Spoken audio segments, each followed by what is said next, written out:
थाना police Barnala, police station Barnala हम पहुंच रहे हैं इस वक्त 4 जनवरी 2025 में।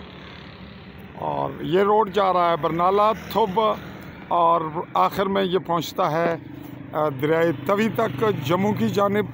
और इस जानिब हम बढ़ रहे हैं भिम्बर की जानिब।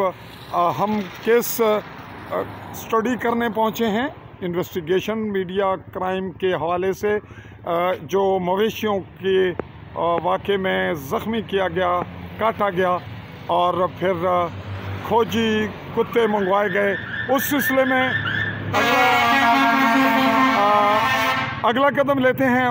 थाना चल के पूछते हैं कि क्या सूरत-ए-हाल है, FIR क्या कह रही है, और फिर हम चलेंगे जाए वकूआ पर। चलिए आगे बढ़ें। जी, मैं इस वक्त पुलिस स्टेशन बरनाला से निकल रहा हूँ और मेरे पास आई मुकदमा की जो FIR है उसके मुताबिक इल्लत नंबर 252/2024। इट मीन्स कि ये साल 2024 का 250वां मुकदमा था या बना है। और इसके लिए जो वकूए की तारीख है वो है 29/30 की दरमियानी शब, और ये अगले रोज़ मुकदमा दर्ज हुआ। अब्दुल सत्तार नामी शख्स का जो कि जिसके साथ वाक़या हुआ उसका भांजा है। और यूँ इस FIR और दीगर ज़रूरी मालूमात लेकर हम पुलिस स्टेशन से निकल के अब चल रहे हैं बाड़ा।